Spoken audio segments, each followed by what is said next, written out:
আলী রাদিয়াল্লাহু তাআলা একবার এক মার্কেটে গেলেন, ওনার ঘোড়াটাকে উনি মার্কেটের বাইরে রেখে গেছেন। রেখে উনি বাজারে গেলেন, বাজারে যাওয়ার পর উনি ওনার যেটা কেনার দরকার কিনছিলেন, বাইরে একটা লোকের কাছে রেখে গেছিলেন ঘোড়াটা।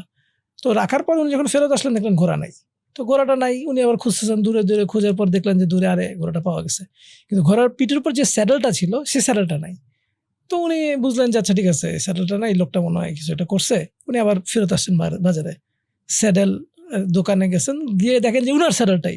এটা অনেকটা আমাদের দেশের ওই যে হয় না যে গাড়ির পার্টস চুরি হয়ে যায়, ধরে খালে গেলে ওই পার্টসটাই পাওয়া যায়, খালি বলতে হয় যে ভাই এটা শুক্রবার দিন ওই মার্কেটের সামনে থেকে আড়াইছিল, তখন ওরা খুঁজে দেয় যে এই জিনিস আপনার গাড়ির পার্ট, এই আপনার গাড়ির সাইড মিরারে যে ভাঙ্গা, এটা নিয়ে যান। এরকম একটা ঘটনা করছে। তো উনি তারা বললেন যে আরে এটা তো আমার জিনিসই। তো বলে যে আপনার জিনিস হইতে পারে, আমাকে কিছুক্ষণ আগে একটা লোক এসে বিক্রি করে দিয়ে গেছে, তো ঠিক আছে আপনার জিনিস যদি হয় আপনি এটা নিয়ে যান, আমি কিন্তু 5 দিরহাম দিয়ে কিনছি, আপনি আমার 5 দিরহাম দিয়ে দিন, আমার লাভ করার দরকার নাই, আপনি নিয়ে যান এটা। তো 5 দিরহাম দিয়ে উনি এটা নিয়ে আসলেন এবং উনি ওনার সাথীদেরকে বলছিলেন দেখো আমি 5 দিরহাম আমার পকেটে আলাদা করে রাখছিলাম এই লোকটারে দিব দেখে, কারণ সে আমার ঘরে রাখছিল।